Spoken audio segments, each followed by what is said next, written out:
अस्सलाम वालेकुम, मैं हूँ शाहजेब खानजादा। हुकूमत मुआशी मसाइल के साथ साथ सियासी दबाव का भी शिकार है।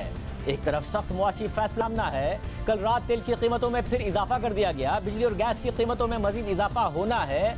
IMF का प्रोग्राम बहाल होने की खबर फिर भी नहीं आ रही है।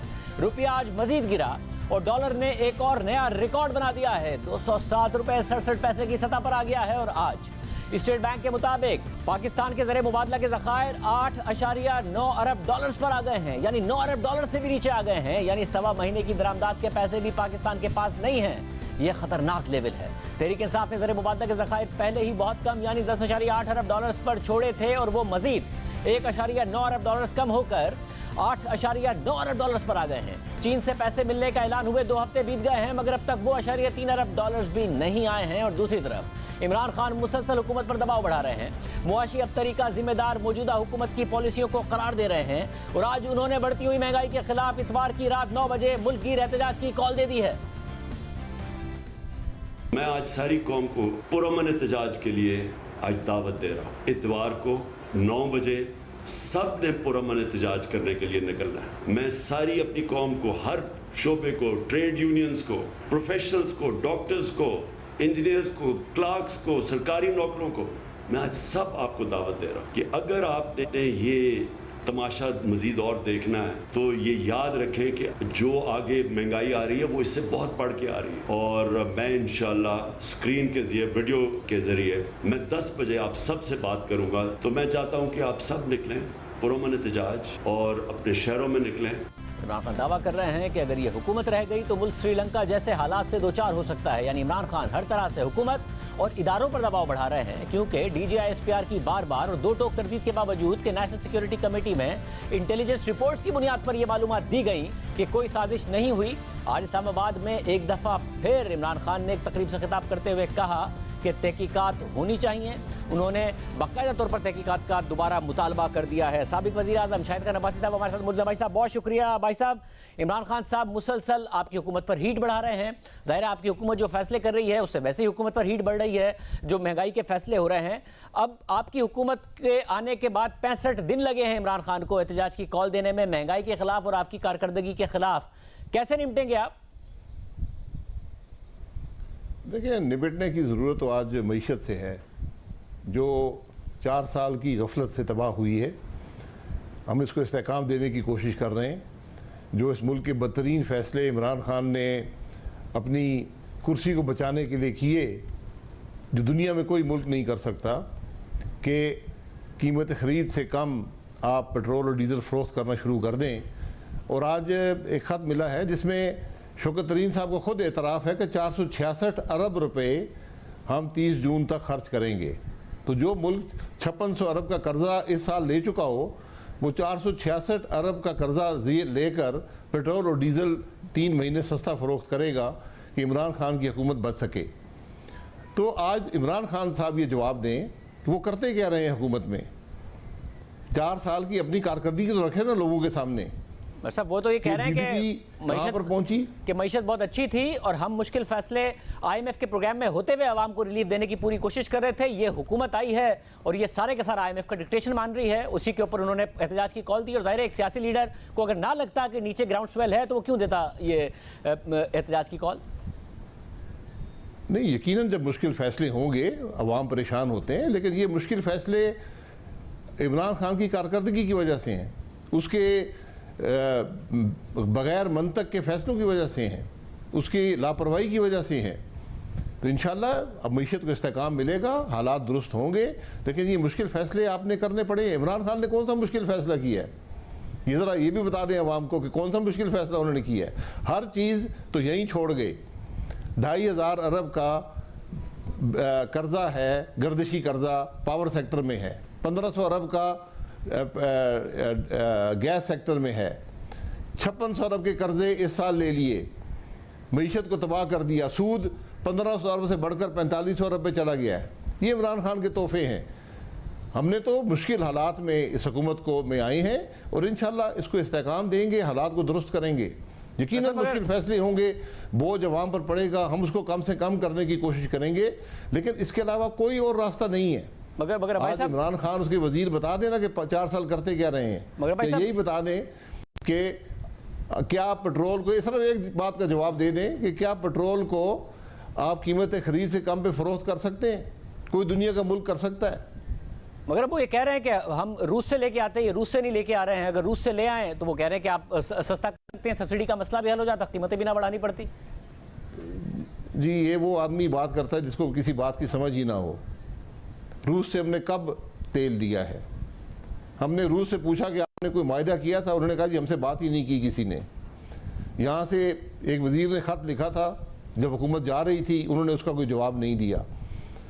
तो जो हमारी रिफाइनरीज़ हैं जो ये तेल, ख़ाम तेल इस्तेमाल करती हैं, वो इंपोर्ट खुद करती हैं। हुकूमत इंपोर्ट नहीं करती तेल, ख़ाम तेल वो इंपोर्ट करती हैं। उनको एक पैसे का फ़ायदा भी हो तो वो जाकर इंपोर्ट कर लेंगे। आज हमारे लिए कम से कम जो मेरी नॉलेज है, अगर इमरान खान साहब ला सकते हैं तो बिल्कुल वो अपने ताल्लुकात इस्तेमाल करें और ले आएँ। उसको रिफाइनरी वाले ज़रूर ख़रीद लेंगे।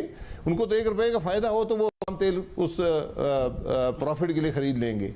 यहाँ तो आप 30% की बात कर रहे हैं। और उससे भी अगर वो सारा आ भी जाए, पाकिस्तान के मसाइल उससे हल नहीं होते। हमारी तो 70% इम्पोर्ट हैं।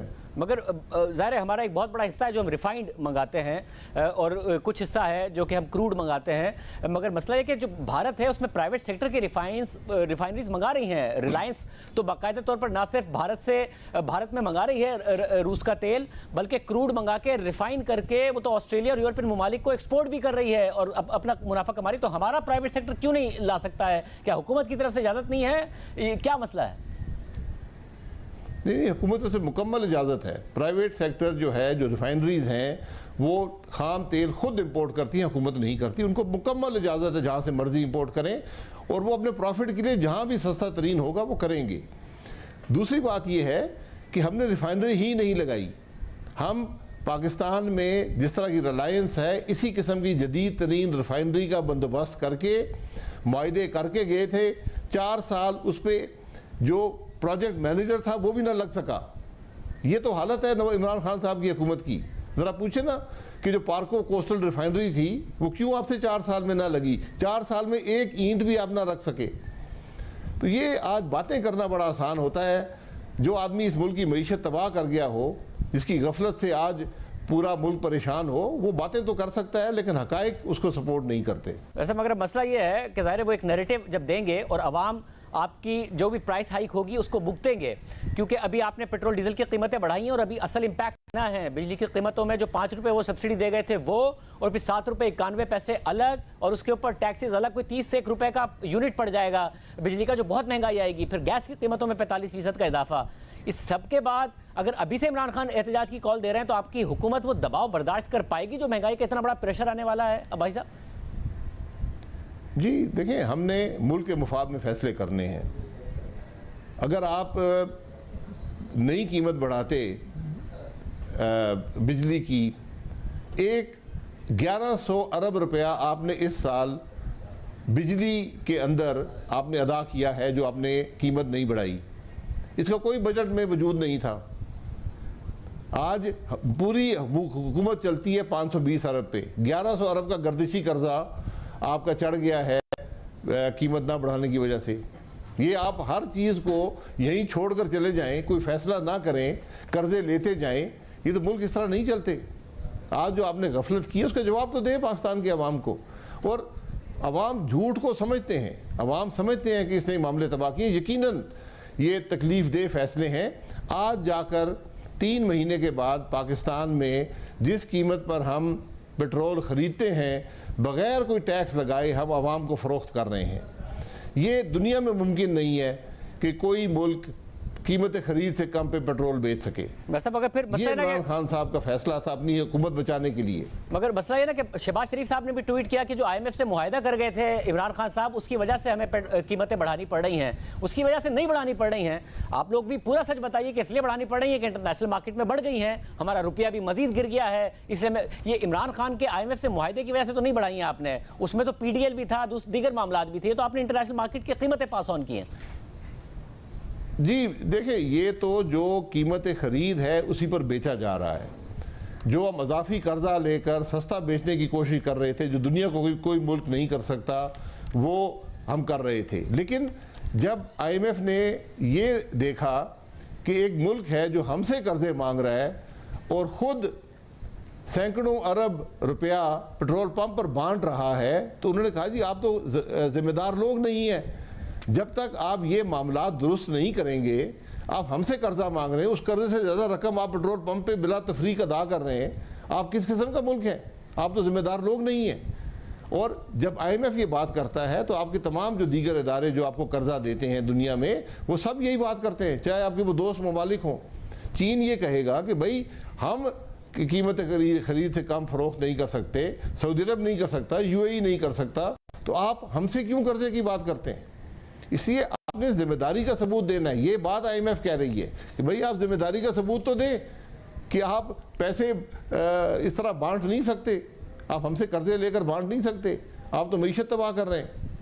मगर इसमें अब मसला यह है कि आपको के ऊपर ही नहीं दबाव डाल रहे हैं इमरान खान साहब, एक दबाव वो इदारों पर भी डाल रहे हैं। ऐसा हुआ नहीं है कि DG ISPR बारहा के कह रहे हो कि ये बात नहीं है, गलत बात की जा रही है। तहकीक के बाद हमने बता दिया था कि कोई साजिश नहीं हुई है, मगर इमरान खान साहब बार बार टेम्परेचर बढ़ा रहे हैं और वो ये तक कह रहे हैं कि DG ISPR का काम नहीं है कि ये बात बताए, और वो तहकीकात का मुतालबा कर रहे हैं। फौज ने भी कह दिया कि अगर मजीद तहकीकात हुकूमत कराना चाहती है तो हमें एतराज़ नहीं है, तो आपको कुछ तो देना पड़ेगा इमरान खान साहब को। आप नहीं कहेंगे, चीफ जस्टिस साहब को नहीं लिखेगी हुकूमत कि जी आप करा लीजिए तहकीकात? जी बिल्कुल, इमरान खान के तमाम जो झूठ हैं उनकी तहकीकात होनी चाहिए। 17 अगस्त 2018 से लेकर आज तक जितने झूठ उसने बोले हैं सबकी तहकीकात करा लें। एक आदमी की सियासत की बुनियाद ही झूठ पर है, उसके नैरेटिव की बुनियाद ही झूठ पर है, और आज वो सिर्फ अपनी सियासत बचाने के लिए, अपनी हुकूमत जाने के गम में जिसने मुल्क की मईशत को तबाह किया, वो हर किस्म की बात करने को तैयार है, मुल्क को तबाह करने को तैयार है। उसका इस मुल्क से कोई ताल्लुक नहीं। वो तो कहता है कि मेरी हुकूमत क्यों गई, मैं इक़्तिदार से अलहदा क्यों हुआ, अपनी सियासत कैसे बचाऊं, हर बात करने को तैयार है। रियासत मदीना से लेकर साजिश तक हर बात कहने और करने को तैयार है। ये बदनसीबी है मुल्क की कि आज मुल्क की ज़रूरत ये है कि जो गैर मामूली हालात दुनिया में हैं, जिनके बेपनाह असरात हम पर हैं, जो गफलत 4 साल की रही है, इस मामले पर हम सब इकट्ठे हों, हम एक पेज पर नजर आए, हम आज सियासत को एक तरफ रख दें, मुल्क की मईशत और मुल्क के मामलात का ख्याल करें, और जब वक्त आएगा तो सियासत हम कर लेंगे।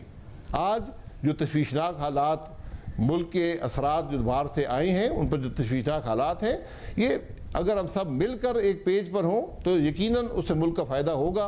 लेकिन इसके लिए सोच बड़ी चाहिए, इसके लिए मुल्क की सोच चाहिए। अपनी सस्ती शोहरत और सस्ती सियासत से ये काम नहीं चलते। और वैसे अब ये तवक्को अगर आप करें कि इमरान खान साहब आपके खिलाफ कैंपेन नहीं करेंगे और एक टेबल पर बैठ जाएंगे कि मुल्क के हालात की वजह से, तो ये तो आपको पता है कि ऐसा नहीं होगा। वो इस वक्त एक पूरी कैंपेन बनाएंगे और आपको नजर आ रहा है कि वो सिर्फ आप ही के खिलाफ नहीं बना रहे हैं, वो इदारे की तरफ से जो बात की जा रही है उस पर भी बना रहे हैं। और आपको ये नजर आ रहा है कि वो एक कैलकुलेटेड मूव है, 3-4 महीने में इदारे के सरबराह ने बदल जाना है, तो वो इतनी बड़ी लायबिलिटी क्रिएट कर रहे हैं आपकी हुकूमत को इदारे के ऊपर, ताकि वो फासला इख्तियार करे या फिर इमरान खान साहब का साथ दे आपको हटाने में। तो आपकी हुकूमत कैसे सर्वाइव कर पाएगी जब तब दबाव वो बढ़ा जाएंगे? देखिए, मैंने कहा कि ये आपने सियासत करनी है, मुल्क चलाना है। आपने ये छोटी सी सोच नाक से आगे आपको नज़र ना आता हो, तबाही के ज़िम्मेदार मुल्क की मईशत के आप हों, हर किस्म का झूठ आप बोलें और कोई इससे दबाव नहीं पड़ते। आज मुल्क पर दबाव मईशत का है, आज मुल्क के अवाम परेशान हैं, उसका आपने हल निकालने हैं। वो हल इस घटिया सियासत के अंदर नहीं है कि आप मुल्क के मुफाद के ख़िलाफ़ काम करना शुरू कर दें।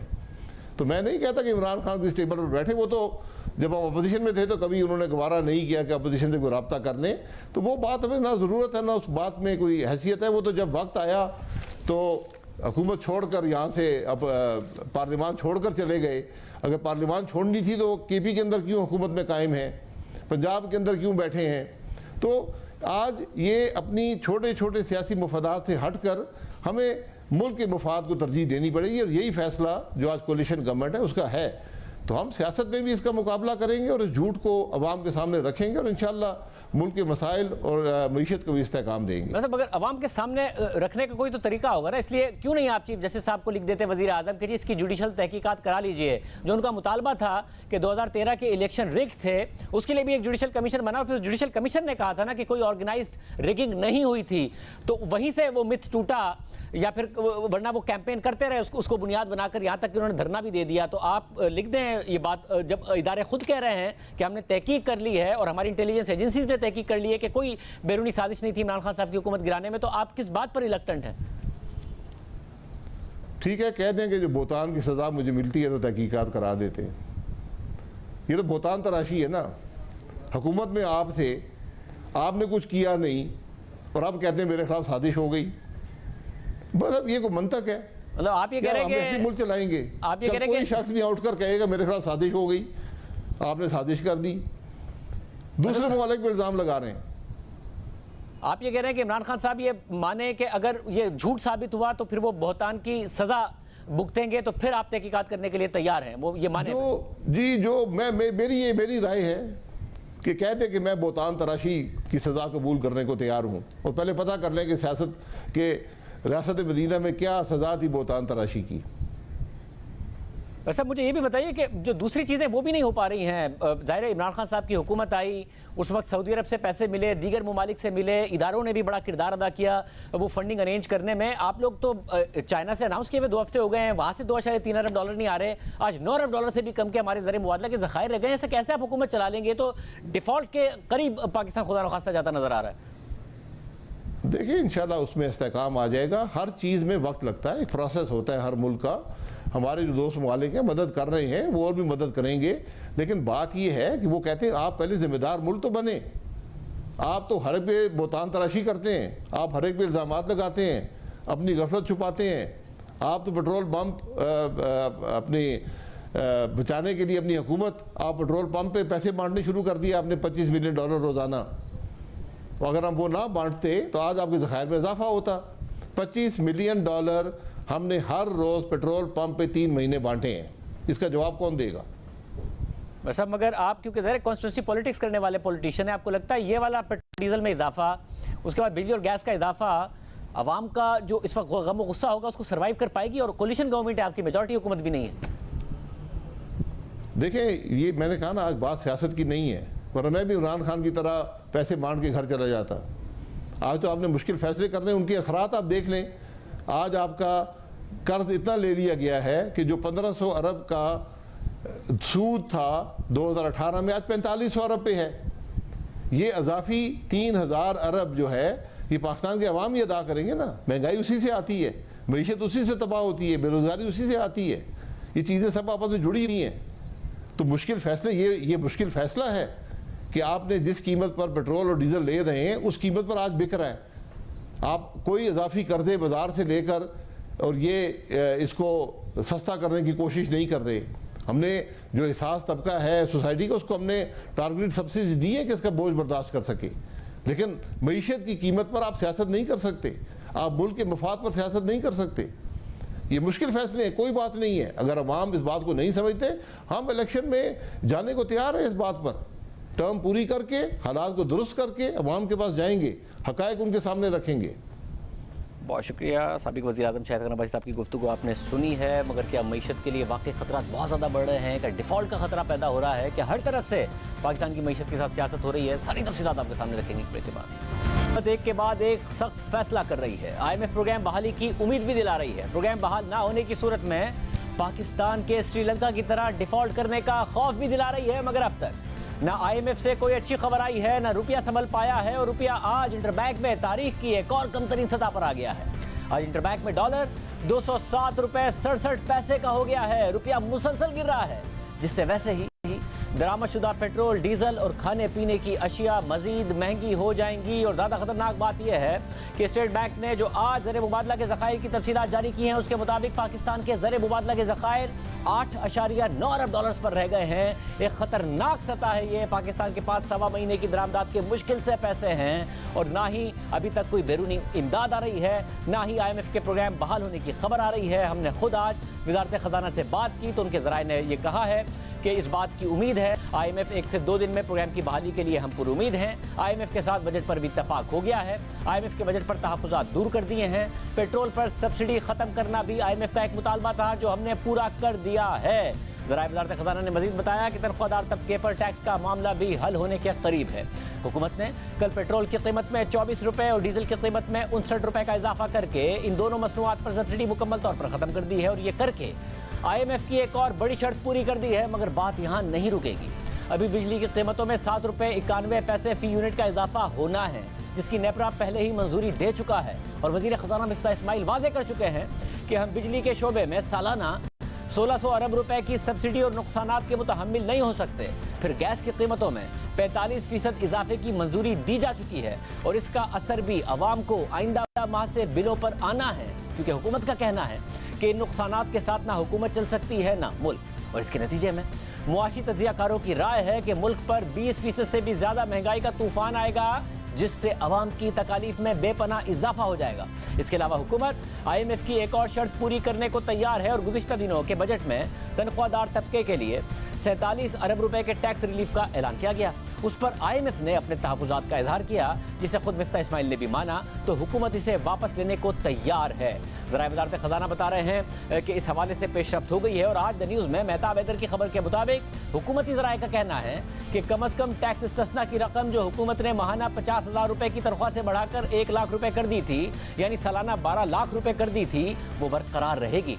मगर माहाना 1 लाख से 2 लाख के दरमियान कमाने वालों पर FBR टैक्स की शरह 7% रखना चाहता है, मगर IMF इसे बढ़ाकर 10% करने पर इसरार कर रहा है और हुकूमत अब भी इसे 7% रखने की कोशिश कर रही है। इसके अलावा बजट में माहाना 2 लाख से 3 लाख रुपए कमाने वालों पर FBR ने सालाना 84,000 रुपए और इसके अलावा माहाना 2 लाख रुपए से ऊपर की आमदनी पर 12.5% टैक्स की तजवीज़ दी थी। मगर अब IMF को बता दिया है कि इस स्लैब पर टैक्स 17.5% होगा, यानी बढ़ा दिया जाएगा। जबकि माहाना 3 लाख से 5 लाख रुपए कमाने वालों पर अब टैक्स की शरह को बढ़ाकर 20% कर दिया है। जबकि माहाना 5 लाख से 10 लाख रुपए कमाने वालों पर अब टैक्स की शरह 25% होगी।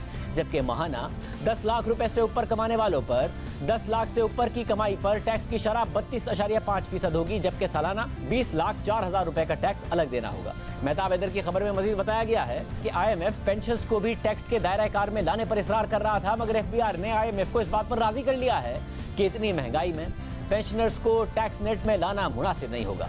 खबर के मुताबिक तनख्वाहदार तबके के इनकम टैक्स बढ़ाने की IMF की डिमांड IMF प्रोग्राम की बहाली में आखिरी बड़ी रुकावट थी और FBR ने यह रुकावट दूर करके प्लान हुकूमत को जमा करा दिया है। मगर इस सारी सूरत हाल में एक दिलचस्प मगर अफसोसनाक सूरत हाल नजर आती है और ये बताती है कि कैसे इस मुल्क के नाजुक तरीन हालात में मुल्क की सियासी लीडरशिप मुल्क की मईशत के साथ सियासत खेल रही है। कल रात 11 बजे के बाद हुकूमत ने तेल की कीमतों का ऐलान किया तो तहरीक इंसाफ के रहनुमाओं ने इसे रात की तारीकी में अवाम पर डाका करार दिया और मुस्तरद कर दिया। और कुछ अर्सा पहले यही काम तहरीक इंसाफ करती थी, तो देखिए उस वक्त की अपोजिशन भी रात की तारीकी में इजाफे पर कैसे तनकीद करती थी। रात के अंधेरे में डाके मार रहे हैं। जो पेट्रोल और तेल की कीमतें जो बढ़ाई हैं वो रात के अंधेरे में बढ़ाई हैं। अब बताएं कि रात के अंधेरे में तो डाके पड़ते हैं ना, ये आवाम की जेबों को बहुत बड़ा डाका है। जनाब स्पीकर, पेट्रोल, डीजल, मिट्टी का तेल 10 से 12 रुपए फी लीटर का इजाफा और बिजली के बिल बिजली बनकर आवाम पर गिर रहे हैं। नून लीग की हुकूमत बता रही है कि पाकिस्तान में आज भी पेट्रोल भारत, नेपाल, भूटान और दुनिया के दीगर ममालिक से सस्ता है। जैसा कि आप स्क्रीन पर खुद हुकूमती दावे का ट्वीट देख सकते हैं, मगर कुछ अर्सा पहले तक इमरान खान ये बताते थे अभी भी पाकिस्तान सस्ता है। हमारी पेट्रोल और डीजल की कीमतें देखें और कंपेयर करें हिंदुस्तान से बांग्लादेश, हम सबसे सस्ता मुल्क हैं अभी भी। नून लीग तनकीद करती थी, आज नून लीग यही काम कर रही है। नून लीग की हुकूमत कह रही है कि पेट्रोल सस्ता खरीद कर महंगा नहीं बेच सकते। कुछ अर्सा पहले तहरीक इंसाफ यही बता रही थी। मैं आज आपको कह रहा हूं कि हमें पेट्रोल बढ़ाना पड़ेगा, क्योंकि हम अगर पेट्रोल नहीं बढ़ाते तो हमारा खसारा बढ़ता जा रहा है और खसारा आगे बोझ पड़ा हुआ है हमारे कर्जों के ऊपर जिनका सूद देना पड़ता है। तो हमें थोड़ा पेट्रोल की कीमत बढ़ानी पड़ेगी। इस वक्त हालात हैं उसमें जाहिर है कि इसके अलावा क्या चारा होगा कि आप पेट्रोल की कीमत जो है वो बढ़ाएंगे कि यूक्रेन के और यूरोप में और जो टेंशन बनी हुई है अमेरिका में, उसकी वजह से इंटरनेशनल प्राइस है तेल की वो शूट अप हो गई है। अब उसमें हम कितनी देर जो है वो रोक सकते हैं। हमारे यहाँ तो बिलियंस ऑफ रुपीज़ हमारे पास तो है नहीं जो कि हम जो है रोज़ाना इसमें दे सकें, तो जाहिर है कीमतें बढ़ेंगी। कि इस तरीके से हम नहीं कर सकते कि ये पेट्रोलियम प्राइसेस आर्टिफिशियली लो रखें। अगर वो बढ़ रही हैं तो हमें वो पास ऑन करनी पड़ेंगी। इस दफ़ा हम थोड़ा सा हमने पॉपुलर डिसीजन ज़रूर लिया, लेकिन ये ज़्यादा देर चलेगा नहीं, तो ये हमारे पे प्रेशर आएगा। तो अभी तो हमारे पास गुंजाइश ही नहीं रहेगी ना कि अगर इसको ना करना पास ऑन, तो वो हमें अब करना पड़ेगा। आज नून लीग कह रही है कि बैनुल-अक़वामी मार्केट में तेल की कीमत $120 फी बैरल है और तहरीक इंसाफ के IMF से मुआहदे के तहत उसे 300 से ऊपर होना चाहिए। मगर आज तहरीक इंसाफ कह रही है कि हम होते तो रूस से सस्ता तेल खरीद कर सस्ता बेचते। हालांकि भारत ने मार्च में भी रूस से 30 लाख बैरल सस्ता तेल खरीदा, मगर उस वक्त मार्च में ही शौकत तरीन ये नहीं कह रहे थे कि हम रूस से सस्ता तेल खरीद कर सस्ता दे रहे हैं या देंगे, बल्कि आज $120 फी बैरल की बैनुल-अक़वामी मार्केट में कीमत पर तनकीद करने वाले शौकत तरीन मार्च में ये कह रहे थे कि 240 रुपये फी लीटर का पेट्रोल होना चाहिए। हमारा जो कमोडिटी साइकिल है, सुपर साइकिल है, ये जो हम चीज़ें इंपोर्ट करते हैं जिसमें पेट्रोल है, जिसके बीच में आपका कोयला है, स्टील है, एडिबल ऑयल है, ये सारी चीज़ें हम इंपोर्ट करते हैं, वो प्राइसेस जो हैं दुगनी तिगनी होगी। आप अंदाज़ा करें कि एडिबल ऑयल जो है $600 पर टन था, आज $1750, $1734। अभी मुझे बताएं ये कैसे मेरे पास तो नहीं है, मुझे तो पास ऑन करना पड़ेगा। पेट्रोल जो है वो बेसिकली था $42 जनवरी 2021 में, और आज वो चला गया है, आपको पता है 130 पे गया, आज 118 पे है जो। तो उसकी वजह से हमारी जो इस वक्त पेट्रोल की कीमत होनी चाहिए वो इस वक्त इस प्राइस के ऊपर 240 रुपये आपकी कीमत होनी चाहिए लीटर। हमने उसको 150 किया हुआ है। इस वजह से डीजल और पेट्रोल की वजह से मुझे 104 अरब रुपया अपनी जेब से देना पड़ता है हर महीने। आज इमरान खान कह रहे हैं कि IMF का डिक्टेशन नहीं लेंगे, हमारी हुकूमत ने नहीं लिया था, मगर कल को उनकी हुकूमत बता रही थी कि डिक्टेशन लेना पड़ रहा है, मजबूरी है, IMF का प्रोग्राम ज़रूरी है, बहुत सारे इकदाम IMF ना भी कहे तो हमें लेना पड़ेंगे, और रुपए की कदर गिरने के फ़वाइद भी बताए जाते थे। तो कोई ये भी कहता था कि IMF ने तो सालाना $2 अरब के बदले में हमारा सब कुछ लिखवा लिया। ये तो मजबूरी में हमें करनी पड़ रही है। देखो जी, at the end of the day अगर हम उठा के ये जो लगा रहे हैं ये पेट्रोलियम लेवी, तो ये तो इसलिए लगा रहे हैं कि वो हमें कह रहे हैं। तो आपका ख्याल है ये पेट्रोलियम लेवी करने देता? बिल्कुल ना करने देता, लेकिन मजबूरी है। उन्होंने कहा कि आपने बजट किया था 600 अरब और अभी आपने कुछ भी नहीं इकट्ठा किया, तो अभी तो कुछ ना कुछ तो करें ना, 300 तो करें। हम लोगों ने पिछले ये मार्च में पैसे ले चुके हैं इनसे, कई चीज़ें कह के कि ये हम करेंगे। अब हमारे पास तो कोई डॉलर की छापने की मशीन तो है ही नहीं, तो जाना पड़ा। जब जाना पड़ा उधर, तो उन्होंने कहा कि भाईजान अगर आप लोग आए हैं तो फिर आप 1, 2, 3 चीज़ें करें। आप अपने जो डिस्काउंट रेट बढ़ाएं, आप करेंसी को ज़्यादा डिवैल्यू करें, और जो टैरिफ वगैरह है वो बढ़ाएं। फ्रंट लोड कर दिया। उन्होंने कहा पैसे नहीं देंगे जब तक आप ये नहीं करेंगे। तो आप समझते हैं जो रिजर्व पोजीशन हमारी बेहतर हुई है, उसके बावजूद IMF का प्रोग्राम कंप्लीट करना जरूरी है? जी, मैं समझता हूँ ज़रूरी है। हमने वैसे भी जो बहुत सारे मेजर्स लेने हैं, हम IMF के प्रोग्राम में ना भी हो तो हमें लेने पड़ेंगे। तो बेहतर है कि आप IMF के प्रोग्राम में लेके वो मेजर्स लेना कोशिश करेंगे कि बिजली के नर्ख कम से कम बढ़ाना पड़े। अगर मजबूरी होएगी बढ़ाने पड़ेंगे तो बढ़ाएंगे। जिस तरीके से रुपए की कदर में कमी आ रही है, उसका मनफी असर होता है। अशिया महंगी होती हैं, वक्ती तौर पे मनफी असर है। इसके फ़वाइद आपको जो है वो नजर आने शुरू हो जाएंगे। IMF ने टोटल हमें $6 बिलियन देना है over the period 3 year. $2 billion उन्होंने सालाना हमें देना है, और हमारी हर चीज उन्होंने लखवा दी। और ओवरसीज पाकिस्तानी, और वो लोन है, चार्टी नहीं है, लोन है, हर चीज लखवा दी उन्होंने। $6 बिलियन देके 3 सालों में देना है। और उस वक्त की ऑपोजिशन इसी IMF प्रोग्राम पर तनकीद करती थी। शहबाज शरीफ साहब ने कहा है कि मिनी बजट नहीं पास होने देंगे। इत्यादि से भी बात करेंगे, और आपकी गालिबन आज ही मुलाकात हुई है शहबाज शरीफ साहब से। आपने बताया नहीं उन्हें कि सर अगर आप मिनी बजट नहीं पास होने देंगे और आप इस हुकूमत को गिराने की भी बात कर रहे हैं, कल को हमारी हुकूमत आ गई, IMF का प्रोग्राम नहीं बहाल हुआ तो मुल्क वैसे ही फारिग हो जाएगा, तो हमसे भी नहीं चलेगा। मिनी बजट के अंदर आप ये कह रहे हैं कि हम स्टेट बैंक को बेसिकली IMF के हवाले कर देंगे, और मिनी बजट शौकत तरीन साहब ने तो खुद कह रहे थे कि ये टैक्स जो है कौम के लिए मुज़र हैं, हुकूमत के लिए मुज़र हैं। नेगोशिएशन किए ना शौकत तरीन साहब ने, आप खुद IMF को निमट चुके हैं, आप खुद नेगोशिएशंस कर चुके हैं। एक दफ़ा 2018 के इलेक्शन से पहले नहीं माना IMF, अब क्या करें? आप आ जाएंगे तो आप क्या कर लेंगे? देखें, हम आ जाएंगे तो बहुत सारी इंप्रूवमेंट लेकर आएंगे। इनको बिजली अगर ये सस्ती कर दें आज और इंडस्ट्रियलिस्ट को शिफ्ट कर दें, इतनी सस्ती कर दें कि उनको वारे में आना शुरू कर दें। इन्होंने जो एडिशनल कंजम्पशन है उसके ऊपर रिलैक्सेशन दी, सर्दियों में लोग गैस से बिजली की तरफ जाएं, उसके ऊपर एडिशनल कंजम्पशन पे कहा कि जी नहीं, अब नून को आने दें, हम रेट कम करेंगे, हम कंजम्पशन बढ़ाएंगे, हम इंशाल्लाह 35,000 मेगावाट आवर्स लेके जाएंगे। आप देखिएगा सीजनल इफेक्ट कम करेंगे और हम आपको सर्कुलर डेट भी खत्म करके दिखाएंगे और रेट कम करके दिखाएंगे। जब आप गए तो 1,000 अरब रुपए का छोड़ के गए थे ना, तो उस वक्त तो अरे मेरे भाई, उस वक्त तो आप देखें ना, हम जब थे तो हम डीजल पे बिजली बनाने पे मजबूर थे क्योंकि गैस नहीं थी आपके सिस्टम में।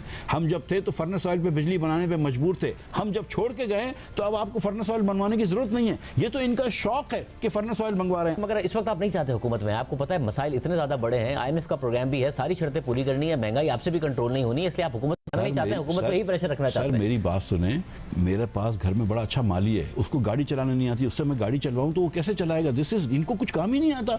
अवाम का उनको याद आ गया कि 10 रुपए बिजली कम करनी है, लेकिन अवाम जानते हैं कि आपने पहले 20 रुपए पेट्रोल बढ़ाया, फिर 10 रुपए कम कर दिया, 6 रुपए बिजली बढ़ाई और 5 रुपए कम कर दी। तो ये हिसाब किताब में उलझा के लोगों को अगर ये थोड़ा सा मुतमईन करना चाह रहे हैं तो ये भी इसी का दबाव है जो अपोजिशन की इस वक्त कोशिश है। वैसे अगर देखें ना, फिर पॉलिटिकल इंस्टेबिलिटी जो होती है उसका नुकसान ही होता है ना, मईशत के ऊपर फिर सियासत होती है। बैनुल अक़वामी मार्केट में तेल की कीमतें बढ़ी हैं, हुकूमत IMF के प्रोग्राम में है, उनके साथ कुछ कमिटमेंट्स हैं, मगर अब हुकूमत अपने सर्वाइवल की जंग लड़ रही है। अगर आप भी इक़्तिदार में आएंगे और कीमतें इंटरनेशनल मार्केट में बढ़ रही हुई और आप पर यह दबाव होगा तो मुल्क इस तरह चलेगा नहीं। फ्यूल एडजस्टमेंट अगर कीमतें बढ़ी हुई हैं वो नहीं कर पाएगी हुकूमत, तो आपको भी मसाइल आएंगे। इसका आप क्रेडिट ले रहे हैं, यही परेशान कुन बात है, आपके साथ भी मसाइल होंगे। जी शाहजेब, इस वक्त जो असल बहरान है वो तेल की कीमतें बैनुल अक़वामी मंडियों में बढ़ने का नहीं है। असल बहरान यह है कि ये हुकूमत 3.5 साल में गवर्नेंस करने में नाकाम रही है।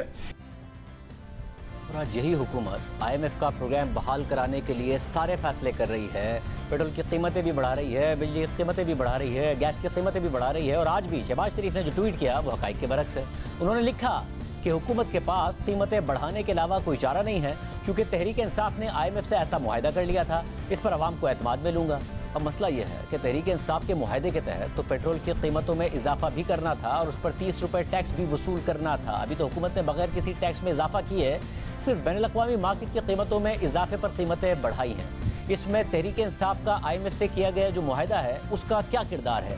ये हुकूमत को वैसे भी करना था, IMF का मुआहदा ना होता तब भी करना था, जैसा कि खित्ते के दीगर ममालिक ने किया है। और अब अगले बजट के लिए जो नून लीग की हुकूमत ने पेट्रोलियम लेवी की मद में सालाना 750 अरब रुपए का टारगेट रख दिया है, तो उसकी जिम्मेदारी कैसे तरीके इंसाफ पर डाल सकेगी? उसकी जिम्मेदारी खुद होगी, खुद पर आएगी, क्योंकि फिर IMF यही प्रेशराइज करेगा और यही दबाव डालेगा कि अगर आपने बजट में रखा है तो आवाम से वसूल भी कीजिए। मगर क्या वाकईतन मुल्क को इस वक्त डिफ़ॉल्ट का सामना हो सकता है? IMF का प्रोग्राम बहाल हो गया तब भी, नहीं हुआ तब भी, कि ख़तरात इस वक्त बहुत ज़्यादा बढ़ गए हैं कि जब 9 अरब डॉलर से भी कम के ज़खायर पाकिस्तान के पास रह गए हैं। माहिर मईशत अकबर ज़रीन साहब हमारे साथ मौजूद है। अकबर जी साहब बहुत शुक्रिया मशवरा ज्वाइन करने के लिए। अकबर जी साहब, ज़ाहिर है पाकिस्तान की मईशत फिर एक मझधार में फंसी हुई नज़र आ रही है। आपने आज लिखा भी कि जो स्टेटस को है उसे डिसरप्ट करना पड़ेगा, मगर आपको लग रहा है कि अगर ये हुकूमत अब मुश्किल फ़ैसले कर रही है, सख्त फ़ैसले कर रही है, तो उससे जो महंगाई का तूफ़ान आएगा वो मईशत के लिए बड़े लाजमी है। ये फैसले IMF के प्रोग्राम तो बहाल होगा, मगर क्या मईशत हमारी दुरुस्त हो जाएगी या फिर हम थोड़ा बहुत संभलेंगे और फिर वापस यहीं खड़े होंगे जहाँ पर खड़े हुए हैं? जी बिल्कुल, शायद थोड़ा बहुत ही संभलें, शायद चंद दिनों के लिए, उससे ज़्यादा नहीं। देखिए मसला यही है कि हम 22 दफ़ा IMF के पास गए, यही हुकूमतें आती जाती रही हैं और 2-3 साल के लिए जिसको खुशहाली का नाम कहते हैं या डेवलपमेंट कहते हैं या ग्रोथ कहते हैं या जो कुछ भी कहना चाहते हैं वो होती है, लेकिन फिर हम जाके IMF की गोद में जाके बैठ जाते हैं। पिछले 2 साल में जितनी तरक्की हुई है हमारी GDP की, वो आमतौर पर हमें नज़र नहीं आती क्योंकि 2 साल लगातार इस तरह का हो। लेकिन ये हैरत की बात है कि हम IMF के पास पड़े हुए मिन्नतें कर रहे हैं उनसे, उनकी एक एक बात मान रहे हैं, इसके अलावा कोई चारा नहीं है। तो आपकी बात बिल्कुल सही है। मुझे तो ये लगता है कि जिस तरह के इकदाम हमारी हुकूमत कर रही है, पेट्रोल की कीमत 3 दफ़ा बढ़ाई है, टैक्सेस पे ज़रा ये करेगी, कुछ जो लेन देन होगा वो करेगी, और IMF कहेगी चलें ठीक है आपको 1 अरब या 2 अरब डॉलर दे देते हैं, कुछ और ममालिक भी दे देंगे, लेकिन मसाइल उससे हल तो नहीं होंगे। वही मसाइल जिनकी वजह से हम यहाँ पहुँचे वो बरकरार रहेंगे। और महंगाई ना सिर्फ पेट्रोल की कीमतें बढ़ने के लिए डॉलर का रेट जो गिर रहा है उसकी वजह से ये रहेगी। और अगले 6 महीने में मुझे लगता है कि अभी अगर 15% महंगाई है, इफरात दर है, ये 18-19% तक आराम से चली जाएगी। पर साहब एक और मसला ये है कि ये जो मौजूदा हुकूमत है ये कहती है कि इतने बुरे मुआशी हालात हमने आज तक नहीं देखे। जो गए इमरान खान साहब वो कह रहे हैं कि इतनी अच्छी मईशत आज तक किसी हुकूमत ने नहीं छोड़ी, हम तो सस्टेनेबल बुनियादों पर तरक्की पर ले आए थे, इन्होंने साजिश करके हमारी हुकूमत को गिरा दिया। आपने देखा है ये दावा पाकिस्तान की तारीख में बहुत सारी हुकूमतों ने किया है कि हमने बहुत ज़्यादा अच्छी ग्रोथ छोड़ी थी, जनरल मुशर्रफ साहब भी करते थे। आपको लग रहा है कि वाकई एक सस्टेनेबल तरक्की की राह पर छोड़ गए थे इमरान खान साहब, और अगर उनकी हुकूमत ना जाती तो हम दुरुस्त जा रहे थे? नहीं, बिल्कुल नहीं। मेरा तो ख्याल है कि यकीनन जैसे मैंने कहा कि इसमें इजाफा हुआ है मईशत में। बेहतरी का लफ्ज़ इस्तेमाल करना ज़रा अजीब है, लेकिन नंबर्स बेहतर हुए, लेकिन वो सस्टेन नहीं हो सकते थे। अगर ये इन्होंने 10-12 फरवरी को जो फैसला किया था कि अगले 4 महीने तक ये पेट्रोल की कीमत नहीं बढ़ाएंगे, तो इनको भी यही करना पड़ता। तो ये एक बुनियादी मसला है। अगर देखें आप, हमारे कर्जे बढ़ते जा रहे हैं, हमने कर्जे लिए हुए 135 अरब डॉलर के कर्जे लिए हुए हैं, और हम फिर उसकी वजह से हम कह रहे हैं हमारी तरक्की हो रही है, नजर नहीं आ रही। और सबसे बड़ा मसला ये है कि हमारे पास फॉरेन एक्सचेंज अब रहा नहीं, खत्म हो गया। हमारी एक्सपोर्ट्स नहीं बढ़ी, इंपोर्ट्स बढ़ी। तो ये असल में सिर्फ इमरान खान की हुकूमत की कमजोरी और गलती नहीं है, अगरचे उनका बहुत बड़ा हाथ है इसमें।